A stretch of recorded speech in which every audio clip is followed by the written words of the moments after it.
پاکستان نے افغانستان کے قائم مقام وزیر خارجہ کے الزامات مسترد کر دیے۔ الزامات بے بنیاد، من گھڑت اور پاکستان پر ملبہ ڈالنے کی کوشش ہے۔ افغانستان 2024 میں داعش کی بھرتیوں اور سہولت کاری کا مرکز رہا۔ افغانستان میں دہشت گرد گروپوں سے متعلق UN مانیٹرنگ ٹیم کی رپورٹ موجود ہے۔ گروپوں میں کالعدم TTP، القاعدہ اور داعش شامل ہے۔ افغانستان میں 2 درجن سے زائد دہشت گرد گروپ آپریٹ کر رہے ہیں۔ عبوری حکومت دہشت گردی کی بنیادی ڈھانچے کو ختم کرے، افغان سرزمین دوسرے ممالک کے خلاف استعمال ہونے سے روکے۔ وزیر دفاع خواجہ آصف کا افغانستان کے قائم مقام وزیر خارجہ کے بیان پر رد عمل۔ ہم انتقام کی سیاست کرنا چاہتے ہیں، ہم مل کے اس شہر اور اس ملک کو چلانا چاہتے ہیں۔ صوبہ سندھ کے ساتھ آج سے نہیں، کافی دیر سے وفاق کی طرف سے ستولہ سلوک ہمیشہ کیا جاتا ہے۔ جو آپ کے وسائل ہے وہ پوری طریقے سے کسی بہانے پہ نہیں ملتے۔ پاکستان کی ترقی کے لیے کراچی کی ترقی ضروری ہے۔ انتہا پسندی اور انتقام کی سیاست نہیں کرنا چاہتے، مل کر کام کرنا چاہتے ہیں۔ وسائل دینے میں سندھ سے سوتیلی اولاد جیسا سلوک کیا جاتا ہے۔ وفاق کی جانب سے سندھ کے وسائل نہیں دیے جاتے، مختلف بہانے بنا کر سندھ کو وسائل کی فراہمی روکی جاتی ہے۔ جب حق نہیں ملتا تو بہت مشکل ہو جاتی ہے۔ پاکستان کی ترقی کے لیے کراچی کی ترقی ضروری ہے۔ میرا خاندان 3 نسلوں سے کراچی کی ترقی میں کردار ادا کر رہا ہے۔ مسائل کم کرنے کے لیے مجبوری میں پبلک پرائیویٹ پارٹنرشپ متعارف کرایا۔ بلاول بھٹو کا تقریب سے خطاب۔ PP چیئرمین نے کراچی میں شہید ذوالفقار علی بھٹو ایکسپریس وے کے فیز 1 کا افتتاح کر دیا۔ بلاول بھٹو نے ایکسپریس وے کا معائنہ کیا، خود گاڑی ڈرائیو کی، 100 روپے ٹول ٹیکس بھی ادا کیا۔ 9.1 کلومیٹر طویل ایکسپریس وے کا پہلا حصہ قیام آباد سے شاہ فیصل تک ہے۔ ہم پانچوں کا اڈیالہ جیل جانے کا کوئی ارادہ نہیں ہے، نہ ہم نے کوئی ایسا کام کرنا ہے کہ ہم اڈیالہ جیل جائیں۔ ہاں، جو اڈیالہ جیل میں پہلے سے موجود ہے، اگر اس میں بھی ہم کوئی رول پلے کر سکتے ہیں تو ہم اس کے لیے بھی تیار ہیں، اور وہ بھی صرف اس لیے کہ پاکستان کو معاشی استحکام چاہیے۔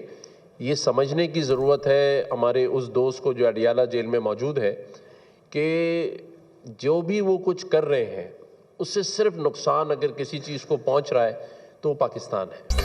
ہم پانچوں کا اڈیالہ جیل جانے کا ارادہ نہیں، کسی کو سمجھانے کے لیے اڈیالہ جیل جانا پڑا تو ملک کے لیے جائیں گے۔ جو اڈیالہ جیل میں قید ہے اس کے لیے بھی کردار ادا کرنے کو تیار ہیں۔ اڈیالہ جیل کا قیدی جو کر رہا ہے اسے معلوم ہونا چاہیے اس سے ملک کا نقصان ہے۔ سیاست نہیں، ریاست ہماری ترجیح ہے۔ پاکستان کو معاشی استحکام کی ضرورت ہے۔ اڑان پاکستان کے تحت ملک آگے بڑھے گا۔ گورنر سندھ کامران ٹیسوری کا گورنر سمٹ سے خطاب۔ آئین و قانون کے تحت جہاں ہماری ضرورت ہوگی جائیں گے۔ خیبر پختونخوا کی ترقی کے لیے اپنا بھرپور کردار ادا کروں گا۔ گورنر KP فیصل کریم کنڈی۔ مشکل حالات میں اتحادی حکومت بنائی گئی، گزشتہ 8 سے 9 ماہ میں ملک بہتری کی طرف گیا۔ گورنر پنجاب سردار سلیم حیدر کا خطاب۔ کانفرنس کے ذریعے مسائل حل کرنے میں مدد ملے گی، گورنر آگے بڑھیں، ہم ان کے ساتھ ہیں۔ گورنر گلگت بلتستان مہدی شاہ کی پیشکش۔ پارٹی تو کب میرے حق میں رہی ہے؟ کوئی کسی ایشو پہ آپ نے دیکھا ہے کہ میرا کبھی ڈیفینڈ کیا ہو؟ فوکل پرسن سے 11 اپریل تک انہوں نے مجھے ہٹایا، انہوں نے وکالت سے مجھے ہٹایا، اخیر میں شوکاز جاری کیا اور شوکاز کے بعد اپنے تئیں انہوں نے ٹرمینیشن بھی کر دی۔ شہباز گل جو ہیں وہ مسلسل میرے خلاف بیانات دے رہا ہے۔ میں پارٹی کی قیادت کو بھی کہنا چاہتا ہوں کہ پھر گلہ نہ کریں کہ میں نے کسی پہ ایگریشن کی ہے، بہت برداشت کر لیا، مزید مجھ سے نہیں ہوتا ہے۔ عزت سے زیادہ کوئی عزیز نہیں ہے۔ جو بھی میڈیا پہ بیان دے گا میرے خلاف انشاءاللہ سود سمیت واپس کروں گا۔ شیر افضل مروت اپنی ہی پارٹی کے رویے پر پھٹ پڑے۔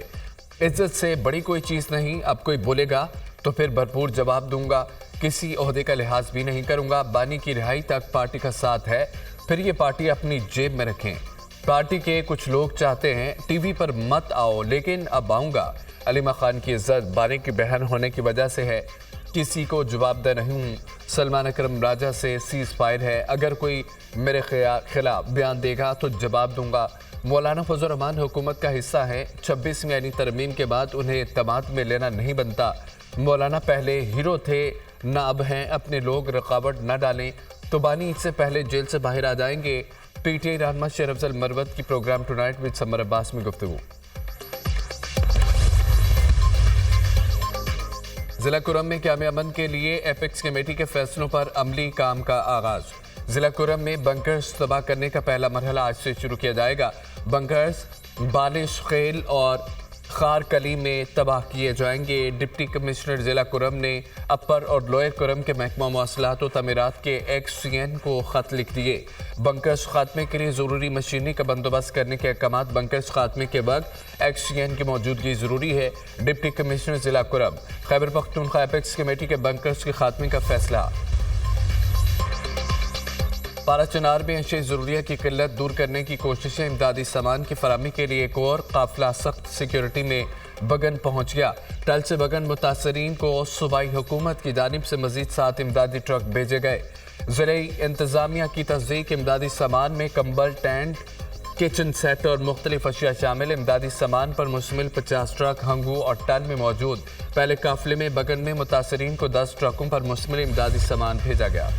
The pursuit of knowledge is a sacred duty for every Muslim, regardless of gender, as emphasized by the Prophet Muhammad, peace be upon him. Muhtarama Benazir Bhutto shattered political ceilings to become the first female prime minister in the Islamic world. Today, dynamic politicians like Maryam Nawaz Sharif, the first female chief minister in Pakistan. Despite our rich legacy, the Muslim world, including Pakistan, faces significant challenges in ensuring equitable access to education for girls. ہر معاشرے میں لڑکیوں کی تعلیم کا حصول بنیادی حق ہے۔ مسلم دنیا میں لڑکیوں کو تعلیم کے حصول میں چیلنجز درپیش۔ پاکستان میں تقریباً 23% بچے اسکولوں سے باہر ہیں، جن میں بڑی تعداد لڑکیوں کی ہے۔ غریب ملکوں میں لڑکیوں کی تعلیم تک رسائی ممکن بنانا ہوگی۔ وزیراعظم شہباز شریف کا مسلم ممالک میں لڑکیوں کی تعلیم کے فروغ کے لیے عالمی کانفرنس سے خطاب۔ کہا پاکستان میں ایونٹ کا انعقاد اعزاز ہے۔ ملالہ یوسفزئی کی کانفرنس میں شرکت باعث فخر ہے۔ وہ بہادری اور ہمت کی علامت ہیں۔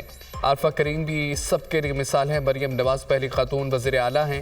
خطاب میں شہید بینظیر بھٹو کی خدمات کو خراج تحسین پیش۔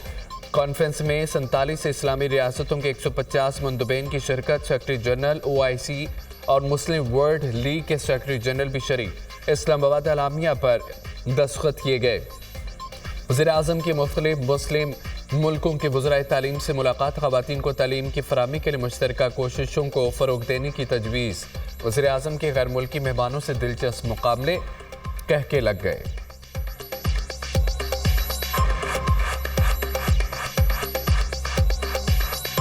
I have very good memories with Pakistan. I studied in Pakistan 30 years ago. I was in Lahore. That time the governor of Punjab was Shehbaz Sharif. Today he is the Excellency, the Prime Minister of Pakistan. I am really proud of this moment. تو پھر پنجابی میں بات کریں۔ ابھی بھول گیا سر۔ لڑکیوں کی تعلیم کو فروغ دینا وقت کی اہم ضرورت قرار۔ سیکرٹری جنرل OIC اور مسلم ورلڈ لیگ کے چیئرمین کا عالمی کانفرنس سے خطاب۔ تعلیم کو مسلم دنیا کی ترقی کا ستون قرار دینا۔ صنفی امتیاز کے بغیر تعلیم تک رسائی سب کا بنیادی حق ہے۔ فلسطین میں خواتین تعلیم جیسے بنیادی حق سے محروم ہو گئی ہے۔ سیکرٹری جنرل OIC کا کانفرنس سے خطاب۔ تعلیم کے بغیر ترقی ممکن نہیں، یہ ہر فرد کا بنیادی حق ہے۔ ہمیں تعلیم کو اپنا ورثہ سمجھنا ہوگا۔ وزیر تعلیم خالد مقبول صدیقی کی حکومت کے تعلیم کے فروغ کے لیے اقدامات کی تعریف۔ خواتین کی تعلیم میرے دل کے قریب ہے۔ ہمیں لڑکیوں کی تعلیم کے لیے معاشرتی رویوں کو چیلنج کرنا ہوگا۔ پاک فوج کی پہلی خاتون لیفٹیننٹ جنرل نگار جوہر کا بھی خطاب۔ ملالہ یوسفزئی کا پاکستان واپسی پر خوشی کا اظہار۔ کہا خواتین اور لڑکیوں کے خلاف جرائم پر افغان حکومت کو جوابدہ ٹھہرانا چاہیے۔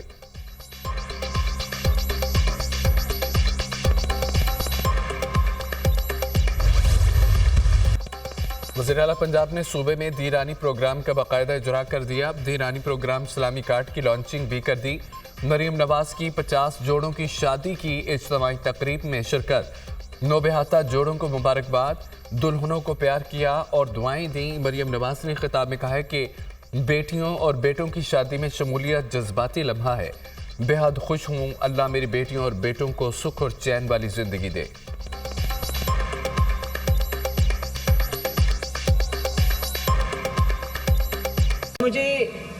سب کو دیکھ کے آج بہت خوشی ہو رہی ہے. مجھے ایسے لگ رہا ہے میری اتنے ساری بیٹیوں اور بیٹوں کی شادی ہے ماشاءاللہ. ایک جذباتی لمحہ ہوتا ہے. میں بھی آپ کی ماں ہوں, اسی طرح آج میں بھی آپ کے لیے بہت خوش ہوں اور بہت دعا گو ہوں. اللہ تعالیٰ آپ کو سکھ اور چین والی زندگی دے, خوشیوں والی زندگی دے. پی ٹی آئی نے اس حوالے سے ہمیں اعتماد میں نہیں لیا. مجھے اس کا علم ہے کہ وہ کیا کہہ رہے ہیں, کیا کر رہے ہیں. میری معلومات میں کوئی ایسی چیز نہیں ہے. مجھے شکایت اپنے سیاستدانوں سے ہے کہ جو کمپرومائز کرتے ہیں, جمہوریت پر کمپرومائز کرتے ہیں, آئین پر کمپرومائز کرتے ہیں. ملک کی معیشت کا بہتر ہونا, اشارے مل رہے ہیں. تو اشاروں سے کام نہیں بنتا, بلکہ حقائق سامنے آنے چاہیے. مدارس اپنے نظام تعلیم میں کسی طریقے سے سرکاری مداخلت کو تسلیم نہیں کرتے. پی ٹی آئی نے مذاکرات کے معاملے پر اعتماد میں نہیں لیا. مولانا کا شکوہ شکایت اپنے سیاستدانوں سے ہے جو جمہوریت, آئین اور اصولوں پر سمجھوتا کر لیتے ہیں. معاشی اشاریوں سے کام نہیں چلے گا. معیشت بہتر ہونی چاہیے. معیشت کی بہتری پر حقائق سامنے آنے چاہیے. مدارس اپنے نظام تعلیم میں مداخلت برداشت نہیں کریں گے. صوبوں سے قانون سازی میں کیوں تاخیر کی جا رہی ہے؟ صوبوں کے درمیان اعتماد کا فقدان ملک کے لیے مفید نہیں. قومی اتفاق رائے کے ساتھ سارے معاملات حل ہونے چاہیے. ملک کا نظام بہتر بنانے کے لیے ایک پیج پر آنا ہوگا. سربراہ JGI مولانا فضل الرحمان کی نیوز کانفرنس.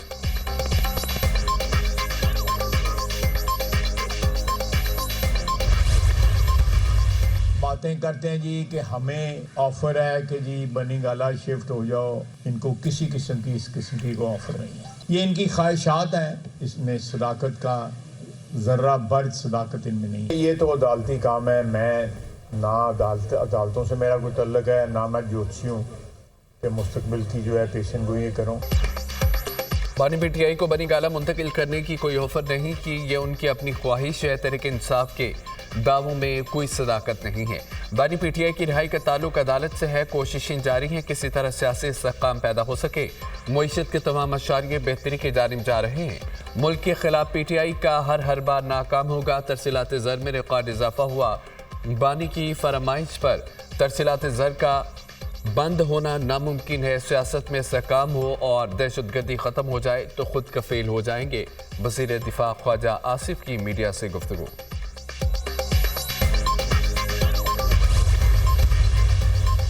خواجہ آصف و مریم نواز کی کوشش ہے مذاکرات کو ناکام بنایا جائے. مذاکرات کے حوالے سے ہماری کمٹمنٹ ہے, اس لیے اعتماد سے بات کر رہے ہیں.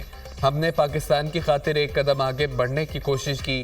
ہم نے اپنے تحفظات کو صرف پاکستان کی خاطر پیچھے کیا. بانی پی ٹی آئی جیل میں صحبتیں اور مشکلات ملک کے لیے برداشت کر رہے ہیں. حکومت کی جانب سے بانی پی ٹی آئی سے ملاقات کے ہیلے بہانے کیے جا رہے ہیں. ہر صورت اپنے موقع پر قائم ہے.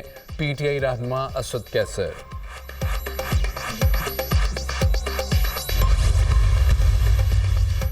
مذاکراتی کمیٹیوں کا اجلاس بلانے کے لیے اپوزیشن یا حکومت میں سے کسی نے رابطہ نہیں کیا. پی ٹی آئی مذاکراتی کمیٹی کی بانی پی ٹی آئی سے ملاقات حکومت نے کرانی ہے. میری ذمہ داری نہیں. حکومت اور اتحادی فیصلہ کر لیں کہ ملاقات ہو سکتی ہے یا نہیں. فریقین جب کہیں گے 1-2 روز کے نوٹس پر اجلاس بلانے کے لیے تیار ہوں. حکومت اور اپوزیشن مذاکرات سے متعلق اسپیکر قومی اسمبلی ایاز صادق کا بیان.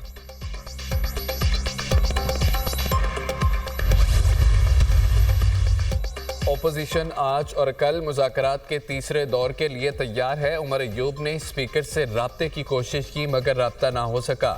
حکومتی کمیٹی نے بانی سے ملاقات کی یقین دہانی کرائی تھی.